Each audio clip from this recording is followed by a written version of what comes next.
Let's read the Word of God for us this morning in Luke chapter 17, in verses 7 to 19.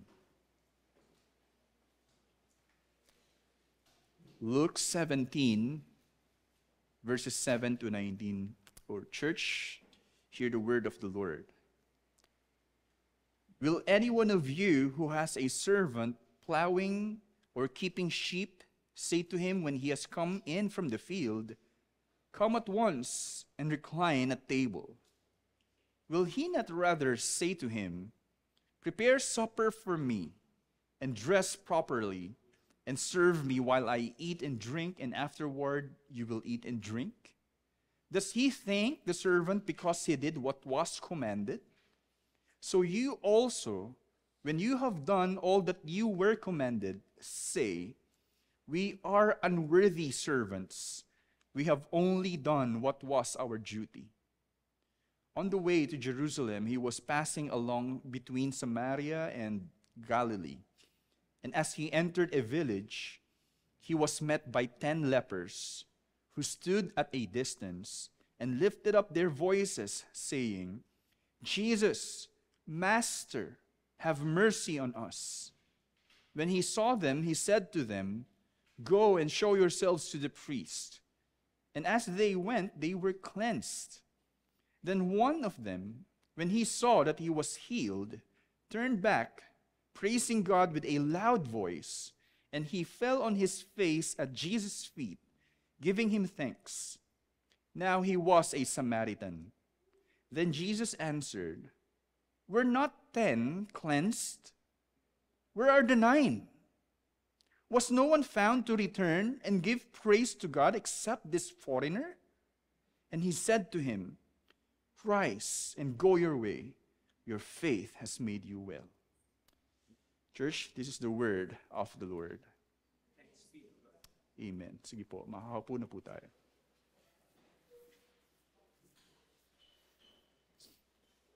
May napanood po ko isang reel.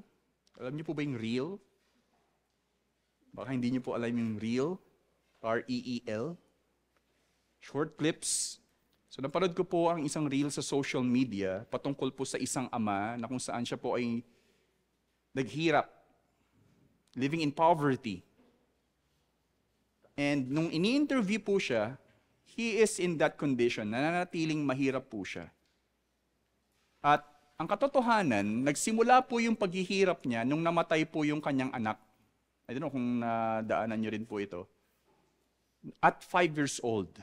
So nung meron siyang anak, hanggang 5 years old, hindi po ganun yung kondisyon niya. Pero nung namatay ang kanyang anak at 5 years old, nagsimula po siyang mamuhay in poverty. Now, if you will think about it, hindi po dahil sa anak niya kaya siya naging maayos, na natutulungan siya ng anak niya, pero lumalabas po because of depression, na natili po siya na tila wala nang saysay ang buhay na ito kung hindi ko kasama ang aking anak. So namuhay po siya in poverty because of that reason.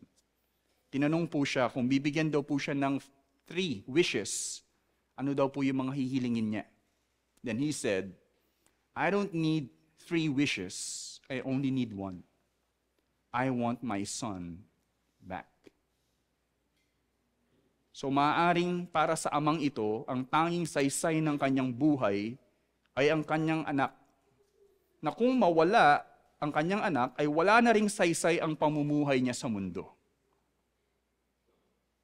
Nakuha po ba natin yung nangyayari dito? Na marahil lang iba rin po sa atin, basta kung ito lang ang mangyayari sa buhay ko, mamumuhay ako, naaayusin ko ito. Pero kung hindi ganito ang buhay ko, hindi ko na rin naayusin yung buhay ko. While it is, I'm not trying to belittle yung pagkamatay ng anak, ng amang ito, to the point na naapektuhan po siya, para sa kanya, sapat na yung pamumuhay ng ganun. While we do not want to belittle it, ang naging sagot po ni Job, nung mawala ang kanyang yaman, imagine si Job was asked by Satan, "You thought he is righteous man? Tanggalin mo yung yaman niya at kahit yung mga anak niya. At tingnan mo kung he will live still in his integrity.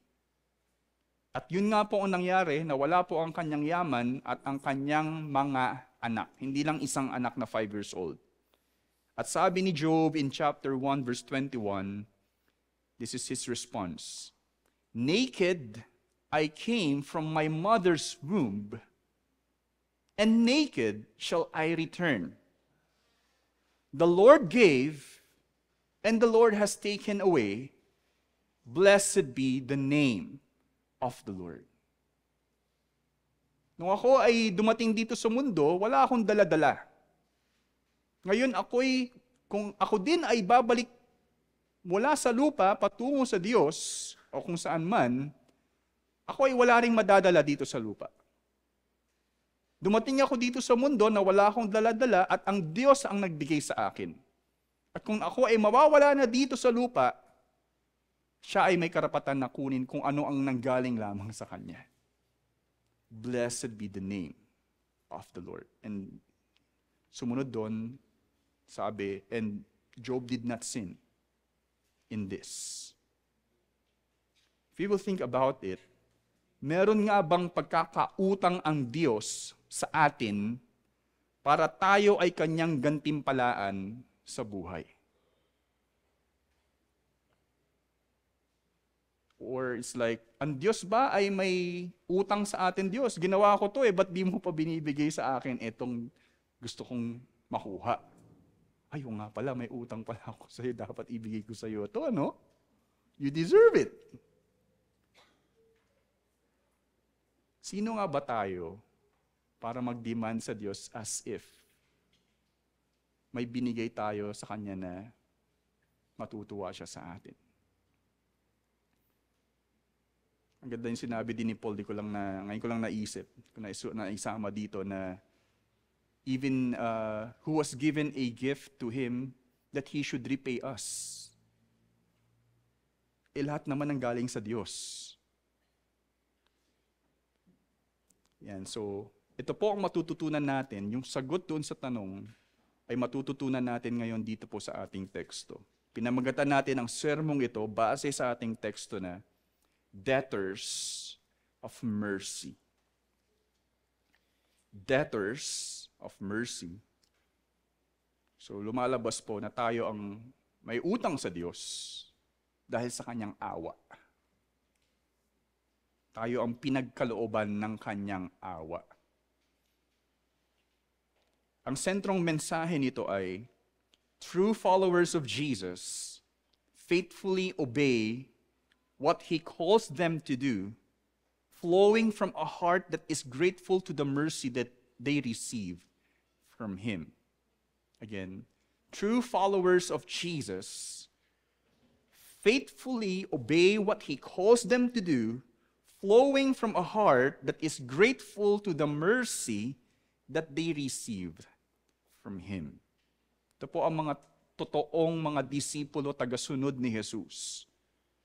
That they are simply doing what they are called to do because yun ang kailangang gawin at ang kanilang pagsasagawa nito ay nangyayari galing sa kanilang puso na nagpapasalamat sa awa na natanggap nila sa Diyos.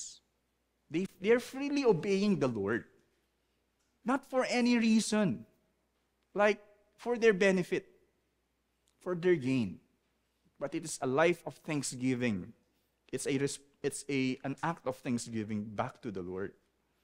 Sa Tagalog, ang mga tunay na tagasunod ni Jesus ay tapat na sumusunod sa Kanyang ipinagagawa sa kanila, na nagmumula sa pusong nagpapasalamat sa awa na kanilang natanggap mula sa Kanya. Sorry for the long sentence. Dalawang larawan, right? Ang pinapahayag nito sa teksto. Yan po yung how we will treat ito pong text natin. Two pictures. In verses 7 to 10, we called it unworthy slaves. Unworthy slaves. And second, in verses 11 to 19, we called it worthy master. Worthy master. So merong master and slave picture. At yung slave is unworthy. At yung master ang worthy. Now, explain ko po muna sa atin how we will understand yung text. Because yung verses 7 to 10, kung titignan po natin, ito po yung huling mensahe ni Jesus sa kanyang mga disipulo. Because in verse 11, meron pong transition na nagtungo si Jesus sa Jerusalem. In verses 7 to 10, lumalabas ito po ay kabahagi from verse 1. Kaya merong tatlong lumalabas, actually, temptations to sin, and then forgiving your brother, increasing the faith, and then yung unworthiness natin bilang servants. Yun po yung parang naging topic ni Jesus from verses 1 to 10. Now, why are we separating verses 7 at sinasama natin sa 11? Ano po yung design ng sermon natin? Dito nga po sa verse 7 to 10, sa ating teksto, sa pamamagitan ng parable, this is like a parable, pinagtibay ni Jesus ang karampatang tugon at aksyon ng mga disipulo para sa kabutihan ng kanilang kapwa, kung saan hindi sila kailangang pasalamatan ng Diyos sa pagsunod nilang ito dahil inaasahan naman talaga silang gampanan ang tungkuling ito. What I'm trying to say is, for example, if your brother sin against you, ano pong sabi? 7 times, at siya ay nagrepent sa'yo 7 times, sabi po, you must forgive. And it is hard. That's why the apostles said, increase our faith. Now, kapag ginawa naman nila yung tungkulin na yun, Lord, pinatawad ko po sila. Where's my reward? So yung punto, you do not have to do what I'm asking you to do for the reward. What you need is, patawarin mo yung kapatid mong yon dahil kailangan mong gawin yon. Not for any reward. So yun po yung connection ng verses 7 natin ngayon na lumalabas na you have to do what God is calling us to do simply because that is your duty. Not for any reason for yourself. Hindi dahil para gantimpalaan ka ng Diyos sa kabutihang nagawa mo. Because we are unworthy slaves. Pero pagdating po sa verses 11 to 19, ito po yung kaugnayan nito eh. Because we have to recognize we are unworthy slaves at ang Diyos o si Jesus ang mas karapat-dapat na makatanggap actually ng pasasalamat. Ayan. Dahil ang lahat po ng ating natatanggap dito sa buhay ay dumadaloy sa ating Diyos na soberano. Ibig pong sabihin, bilang soberanong Diyos, siya ang magdidesisyon kung tayo ay dapat niyang gantimpalaan o hindi. Pero kung ikaw ay napagpala ng Diyos, bagamat ikaw ay hindi karapat-dapat, yun ay tinatawag na awa. Hindi dahil you deserve it. But despite of who you are, ginantimpalaan ka ng mabuting bagay ng Diyos. Ang tawag po doon, mercy. We do not deserve it. That's why, the problem is, nakatanggap ka ng mercy, hindi ka pa nagpasalamat sa Diyos. Na feeling mo, you deserve it. Natin. Sa madaling salita, ang mga disipulo ay walang karapatang humingi ng pasasalamat sa Diyos, kundi ang Diyos ang may tanging karapatan na humingi ng pasasalamat. That's the point of this division natin na pinagsama. Kaya ito ang saysay ng pagsasama ng tekstong ito bilang ating sermon. Ayan po. So magsimula po tayo sa una, unworthy slaves. Verses 7 to 10.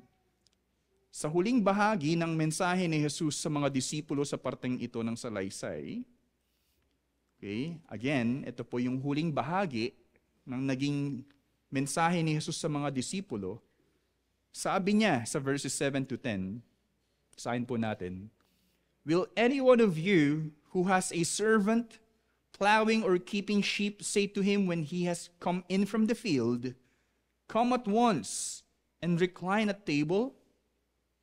Will he not rather say to him, 'Prepare supper for me, and dress properly, and serve me while I eat and drink, and afterward you will eat and drink'? Does he thank the servant because he did what was commanded? So you also, when you have done all that you were commanded, say, 'We are unworthy servants. We have only done what was our duty.'" Ang ibig pong sabihin dito nung salitang servant in our translation, sabihin natin English Standard Version, makikita po ninyo dyan, servant. Yung iba pong Bible may footnote. Ano po yung nakalagay sa footnote?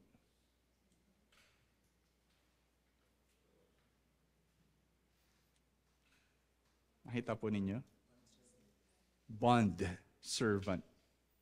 Kasi gusto nilang sabihin na hindi talaga servant na idea yung sinasabi nito. For you, if you want to know, it is actually like a bond servant. Or in other words, slave. Alipin.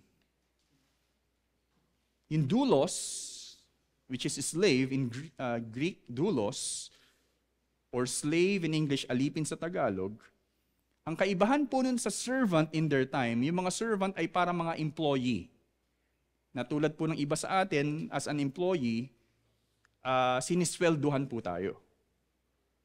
Sa kanila po, ang mga servant ay sumisweldo at ang mga slave ay tinatratong, ang katotohanan ay, sila ay mga property. Na kung ako ay may binili na alipin, siya ay walang matatanggap na anuman sa akin kasi sa akin na talaga siya. Wala siyang sweldo at lahat ng ipinagagawa sa kanya ay gagawin niya dahil siya ay alipin. Binibili po yung mga alipin in their time. Yun po yung mababang trato talaga sa mga alipin. Now, the text here na sinasabi po ni Jesus na larawan ng tao na ito ay siya po ay slave. Kung kayo ay may slave, ito ba ang gagawin ninyo? Na kapag siya ay nagtrabaho sa lupain at pabalik sa tahanan ninyo, ikaw ba ay obligado na dahil sa ginawa niya, magsisilbi ka ng makakain niya? Hindi ba dapat na pagdating niya, ikaw ay dapat pa rin niyang ihandaan ng makakain? At pagkatapos mong kumain, tsaka siya naman kakain. Kasi yun naman po talaga ang nararapat na sitwasyon. Na ang mga alipin ang dapat po talagang magsilbi at ang mga ginawa nila ay hindi po obligado yung master na pasalamatan sila sa ginawa nila. Dahil yun po talaga ang tungkulin nila. Tipikal lamang na ang mga alipin ang aasahan na maglingkod para sa kanilang amo, imbis na sila ang pagsilbihan ng kanilang amo matapos silang magtrabaho sa lupain. Walang obligasyon ang amo na sila ay pasalamatan dahil iyon ang kanilang tungkulin. Ang nararapat nilang tugon, yun nga po ay, kami ay mga aliping walang kabuluhan, unworthy servants. Ito po yung magandang Balita Biblia na translation. Tumutupad lamang kami sa aming tungkulin. Yun po yung nararapat na tugon, sabi po dito. Sinasabi na sa pagkakataong ito, bagamat mapapansin po natin yung mga disciples po sa verse 1, ang mga nakikinig, pero pagdating po sa verse 5, sumagot naman yung mga apostles, increase our faith. Ang sabi po, sa salitang ito ni Jesus, ang kausap po niya daw talaga ay mga apostol. We're talking about the 12, na yung mga nanguna sa Kristyanismo in the early church or in the early Christianity. Ibig sabihin, sila yung mga leader. Ngayon, kung si Jesus ay nagbibigay ng ganitong pananalita para sa mga apostol, nangangahulugan po dito, lumalabas na nagsisilbing babala rin ito sa mga nangunguna sa mga tupa ni Jesus. Even in our time, maybe the pastors, the elders, or probably the teachers na tinalaga ni Jesus na gawin kung ano yung dapat gawin para sa mga tupa. Then after their work, will say, Lord, baka naman. Para magde-demand ng reward after all. Such people na tinalaga ng Diyos na kung mahal mo talaga ako, pakainin mo sila. Kung mahal mo ako, alagaan mo sila, sabi kay Pedro. And then sila, after gawin yun, can you imagine, ang demand is, Lord, ginawa ko to, baka naman pwedeng ibigay mo ito. No. Yun po ay taliwas sa purong paglilingkod para sa Diyos. Kailangan nating maglingkod ng may malinaw na pagkaunawa na tayo ay pawang mga alipin lamang at ang ating pinaglilingkuran ay ang banal at kataas-taasang Diyos. We have to understand na tayo po ay naglilingkod sa kataas-taasang Diyos. Again, hindi po ordinary na boss natin at tayo ay kanyang mga alipin. Si Paul po, ganun din po yung kanyang pagpresenta ng kanyang sarili sa kanyang mga sulat. Mapapansin po ninyo, I, Paul, a slave, or actually a servant of Christ. Pero yung servant na yon is also doulos, na sinasabi niyang, I am only sent to do what I am called to do. I am not laboring for anything. I am just a messenger of Christ who came to you to give you His message. I'm just a slave of Christ. Si Dr. Lex, yung naging speaker po natin ng anniversary in our class, sinasabi niya rin sa amin, okay, I'm Rolex Scaling, I'm a slave of Christ. So sinasabi niya lang din ang description niya sa sarili niya, I'm a slave of Christ. And I love that description for us who truly are tasked to lead the people or kung ano man yung pinagagawa sa atin kung di man tayo leader. Kahit ang ating pagsunod sa kalooban ng Diyos ay di kailanman utang na loob ng Diyos sa atin, na karapat-dapat tayong bigyan ng gantimpala. We should not treat those things na ginagawa natin as if we deserve a reward, na ang Diyos ay may pagkakautang sa atin. Ito po ang tanong natin dito. Kung titignan mo ang iyong sarili, karapat-dapat ka ba talagang bigyang gantimpala ng Diyos sa pamumuhay mo sa Kanya simula't sa umpisa? We're not talking about one good act na ginawa mo, and you are demanding already the Lord, where's my reward? No, throughout your life, do you think from the start and up to your life right now, tingin mo ba talaga ay deserving ka of reward from the Lord?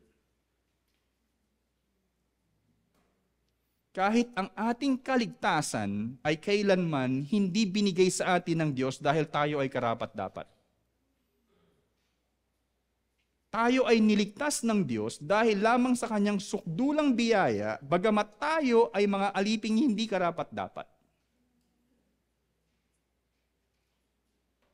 Ang Diyos ay nararapat lamang nating sundin dahil Siya ay Diyos at ang lahat ay nagmula sa Kanya kung saan tayo ay tagatanggap lamang ng Kanyang biyaya. We're just recipients of His grace and mercy. Walang nagmula sa atin. But after all, nabiyayaan tayo ng Diyos, especially our salvation. Niligtas tayo ng Diyos not because of our good works. We are saved by grace through our faith in the Lord Jesus Christ. That's why we cannot boast of anything, sabi nga ni Pablo sa Ephesians. Sinasalarawan nito muli ang pamumuhay ng mga Pariseo, kung saan sila ay hindi sinserong sumusunod sa Diyos at nakatuon ng husto sa gantimpala. Remember, ganito po yung nadaanan natin na gusto pong i-address ni Jesus ang mga Pharisees doon po sa kanilang pag-uugali. Ito ang binibigyang diin sa sumunod po nating teksto. So again, in verses 7 to 10, we called it unworthy slaves. And second, verses 11 to 19, worthy master. Worthy master. Ayan po. So matapos ang naging mensahe ni Jesus sa mga disipulo, right? We finished yung verses 7 to 10. Sinundan pa rin ito ni Lucas ng angkop na tema sa sumunod na nangyari sa salaysay. Bagamat another setting na po ito pong pagkakasaad ni Lucas ay lumalabas na konektado pa rin po sa tumatakbong tema sa salaysay. Tingnan po natin. Verse 11, sabi una, on the way to Jerusalem, he was passing along between Samaria and Galilee. Actually, ito pong sinabi ni Lucas dito, simula pa lang, I think chapter 9, Jesus is already on his way to Jerusalem. Pagdating sa 11, andito pa rin siya between Samaria and Galilee. So, yun po yung takbo ng narrative. Pero bakit muli sinabi ni Lucas ito? Pero ang dahilan po ay, ito daw po ay nagpapahiwatig, napapalapit na po talaga yung pagdurusa ni Jesus. In our study dito sa Luke. In this verse, lumalabas po, papalapit na po talaga yung pagdurusa ni Jesus, yung passion niya. Pero sabi nga po, sa lugar na ito, ang nangyaring sunod in this place, ito po yung nangyari sa verse 12 to 13, basahin po natin. And as he entered a village, he was met by 10 lepers who stood at a distance and lifted up their voices, saying, Jesus, Master, have mercy on us. Yung mga taong ito, sabi po dito ay mga lepers or mga taong may ketong. Nakakita na po ba kayo ng taong may ketong? Okay, hindi pa po. Pero kung hindi niyo po alam, if I'm not mistaken, may historic place sa Bohol po ba or somewhere?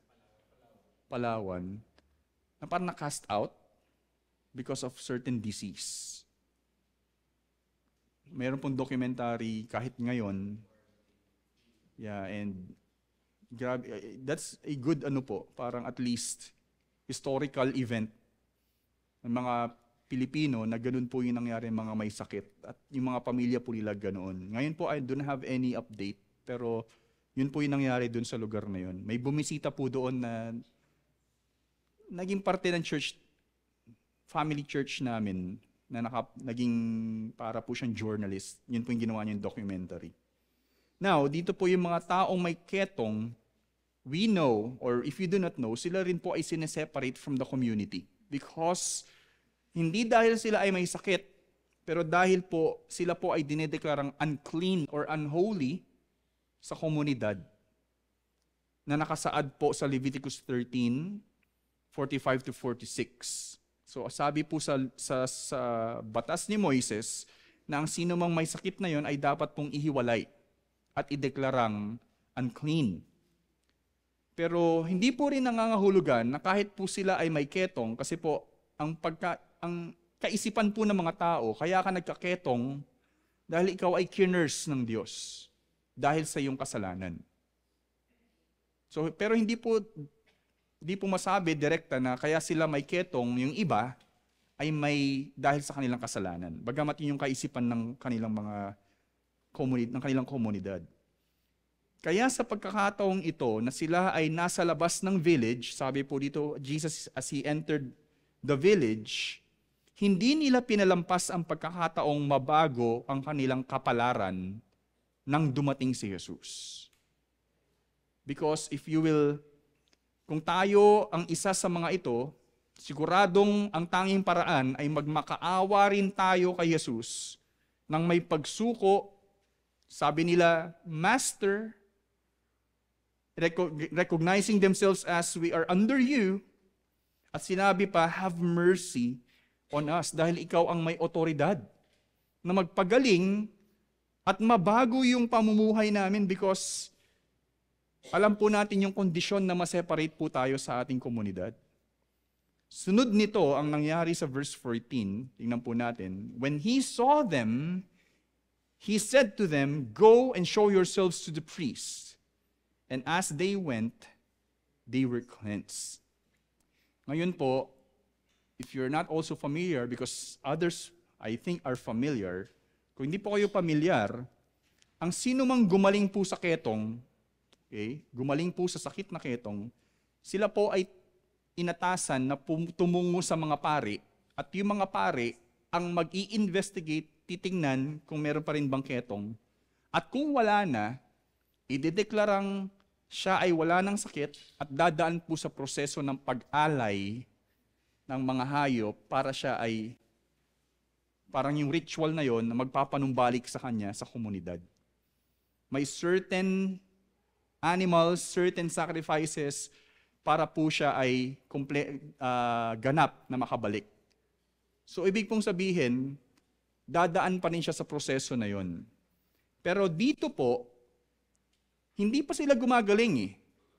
Pinatungo na sila ni Jesus sa mga pari for that purpose. Pero as they went, gumaling sila. So hindi po sila gumaling kaya sila pinatungo, pero pinatungo sila at habang sila'y tumungo, tsaka sila gumaling. They discovered gumaling sila. Now, kung sila ay gumaling, tutungo sila sa pare para magawa na yung ritual na yon. Wala na silang gustong sayangin na oras. Pero meron pong isang bumalik. At hindi nag-atubili na wag sayangin yung sandaling iyon. Yun po yung nangyari dito. Actually, wala pa tayo dun pala. Wala pa tayo dun. Sa puntong ito, sila ay pinatutungo na agad ni Jesus. Ayan po na, alam po natin yun. Sino po sa inyo ang nagka-COVID? Na-quarantine. Separate from the family. Yung iba nga po from foreign country, of course, other country. Pagdating dito, meron po kayo, stay for 30 days sa hotel. Si Kuya Eric, ganun po nangyari sa kanya. And he cannot imagine yung separation na yun. Ang ilan sa atin ay nagka-COVID nung pandemic, ay dumanas ng ganitong ring sitwasyon kung saan nawalay ng matagal sa pamilya o sa ibang tao. Siguradong nung sila ay gumaling, hindi maitago ang sobrang galak nila na makakasama na nila muli ang mga mahal nila sa buhay. Right? Makakasama na nila muli. Lumalabas na sila ay nakatanggap nga ng awa kay Jesus dito sa teksto. Humingi sila ng awa at gumaling sila. Ngunit ano nga po ang nangyaring sunod? In verses 15 to 16, let's see. Then one of them, when he saw that he was healed, turned back, praising God with a loud voice, and he fell on his face at Jesus' feet, giving him thanks. Now, he was a Samaritan. Sa lahat ng magmamakaawa kay Jesus para gumaling at mabago ang kondisyon ng kanilang buhay, isa lamang ang tunay na gumaling at nabago. Samaritano pa po siya. When I said here, siya lang ang tunay na gumaling, kasi after all, mamaya makikita po natin, rise and go your way, your faith has made you well. Why saying your faith has made you well? Because the point of healing for these lepers is not merely to be healed, but to really be restored to the Lord. Actually, ang punto ng Diyos sa pagpapagaling niya ay yung makilala mo siya at ikaw ay tunay na maligtas. Kaya lumalabas na ang tunay na gumaling ay itong taong itong bumalik at siya lang ang tunay na nabago. Kasi after gumaling nung 9, wala na silang recognition sa Diyos. Yun ba yung totoong kagalingan na punto ng kagalingan na ginawa sa kanila ni Jesus? Bagumat gumaling sa sakit ang siyam, isa lamang ang tunay na gumaling dahil kinilala niya at niluwalhati ang nagdulot ng kanyang kagalingan. He recognized the one who healed him. Kaya sinabi nga ni Jesus sa verses 17 to 19, Then Jesus answered, Were not 10 cleansed? Where are the 9? Was no one found to return and give praise to God except this foreigner? And he said to him, Rise and go your way. Your faith has made you well. Yes, isa lamang ang nakaalala kung ano siya sa umpisa. Hindi lang siya leper. He is a person in need of mercy. A person who needs, nangangailangan ng awa. Naalala niya, ito siya nung una. At nagpahalaga siya sa kung sino ang nagpagaling sa kanya. He recognized the one who granted his wish. Ang Samaritanong ito, alam po natin na ito po ay hindi kinikilalang mga pinapabura ng Diyos, at least in their time. Siya ang kinalugdan ni Jesus dahil pinaglaanan muna niya ng sandali ang Diyos na si Jesus, na nagdulot ng kanilang kagalingan kumpara sa mga Hudyong sabik na dumaan na agad sa proseso ng ganap na panunumbalik, yung ritual, ayon sa kautusan, na wala nang gustong sayanging sandali para bumalik pa kay Jesus. Sabik na sila dun sa ritual na yun para ganap na ma-restore na sila. To the point na wala na akong time para bumalik pa sa nagpagaling sa akin. Pero yung Samaritanong ito, go to the ritual. I want to spend time first to the one who healed me. Sabi nga ng isang kasabihan, mata sa langit, paa sa lupa. Alam niyo po ba ito? Nung sinerch ko ito, hinahanap ko yung may rap pala nito, rap. So may song na ganito. Sabi ko, hindi yan. Pero nintindi ko, okay. Mata sa langit, paa sa lupa. Ibig sabihin nito, laging magpakumbaba. Huwag mong kalimutan na sa Diyos nagmula ang lahat ng mabuti at perpektong bagay, lalo na ang iyong kaligtasan. In James chapter 1:17, every good and perfect gift comes from God. Sabi po dito. So ibig sabihin, huwag mong kalimutan na ang lahat ng kabutihan sa iyong buhay ay nagmula sa Diyos. Kaya tumingin ka yung mata mo sa langit. Lagi kang tumapak sa lupa na nagpapaalala kung ano ka.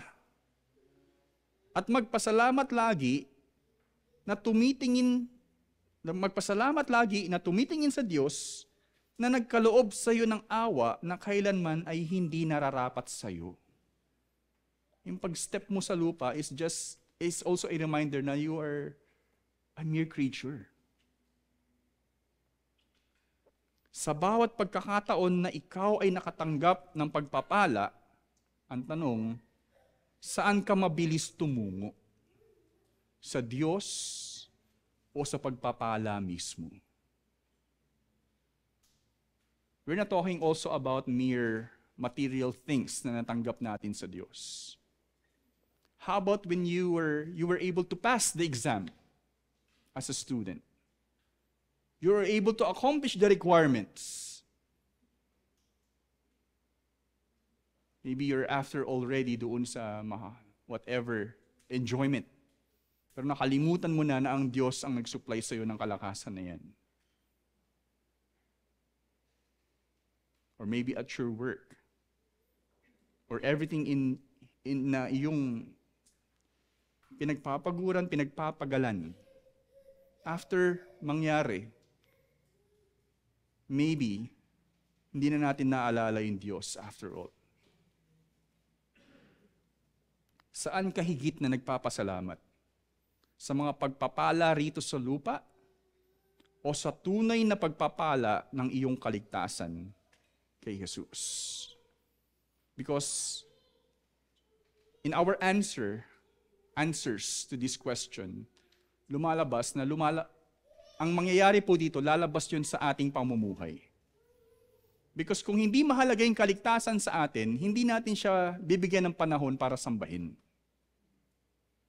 Hindi natin siya pahahalagahan sa kanyang nais. Kasi after all, mas mahalaga sa atin yung ibang bagay at hindi mismo si Jesus. Kung meron mang higit na karapat dapat pasalamatan sa lahat sa iyong buhay, wala nang iba kundi ang Diyos. Kung nakalimutan po natin yung katotohanan ito. Ang Diyos po ang higit na kailangang pasalamatan. Mamuhay ka sa bawat sandali ng may pasasalamat kay Jesus na nagkaloob sa iyo ng awa para sa iyong kaligtasan at buhay na walang hanggan. Are you really grateful of your salvation? Do you really, tawag dito,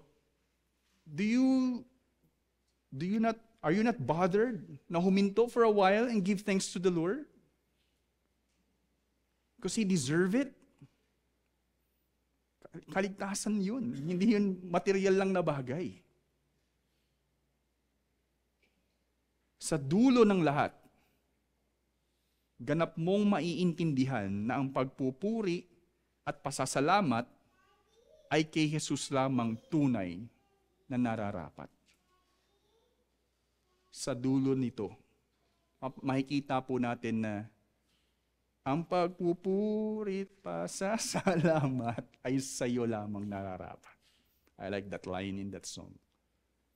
Sabi nga ni Louis Giglio, no? So parang yung mga nakuha daw natin ngayon, kung ititrace natin saan nanggaling yan, yung dulo daw niyan ay trono ng Diyos. Hindi yan yung katapusan yung nakatapos ka ng pag-aaral, hindi galing yan sa parents mo. Hindi rin galing sa parents mo, galing din yan sa mga taong na nakatulong. Galing din yan dito. Pero ang dulo nun ay trono ng Diyos. Sa Kanya dumaloy ang lahat. At kung meron mang rason, naisip ko lang po ito, kung bakit nagawa ang salitang thank you, nagawa ito para talaga sa Diyos. Kung bakit na-create yung word na thank you. So that we will be able to express our gratefulness to God. Bilang buod ng ating sermon, ang mensahe muli sa atin sa umagang ito ay, true followers of Jesus faithfully obey what He calls them to do, flowing from a heart that is grateful to the mercy they received from Him. Pinahayag ito ng dalawang larawan sa teksto, in verses 7 to 10 una, unworthy slaves. Pangalawa, verses 11 to 19, worthy master. Bilang pagtatapos, naway maging isa tayo sa naging testimonya ni Pablo in 1 Timothy 1:12 to 17. Ito po yung naging testimonya ni Pablo along the way, nung siya ay nagsusulat kay Timoteo, na kung saan iniisip niya na si Timoteo ay hindi masayang sa kanyang potential na magtaguyod ng pangangalaga sa iglesia. Gusto niyang sinulatan niya si Timoteo na kung ano yung dapat gawin. Pero hindi niya napigilan sa umpisa na napagtanto niya kung sino siya nung umpisa. Ako ay nagamit ng Diyos, pero ang totoo nito ay ako ay makasalanan. Kumbaga nagkaroon siya ng insert doon sa Timothy na nagpasalamat siya sa Diyos. Ito po yung sinabi niya, I thank Him who has given me strength, Christ Jesus our Lord, because He judged me faithful. appointing me to his service. Though formerly I was a blasphemer, persecutor, and insolent opponent, but I received mercy because I had acted ignorantly in unbelief, and the grace of our Lord overflowed for me with the faith and love that are in Christ Jesus. The saying is trustworthy and deserving of full acceptance, that Christ Jesus came into the world to save sinners, of whom I am the foremost. But I received mercy for this reason, that in me, as the foremost, Jesus Christ might display his perfect patience as an example to those who were to believe in him for eternal life. And he had an outburst of doxology to the King of the ages, immortal, invisible, the only God, be honor and glory forever and ever. Amen.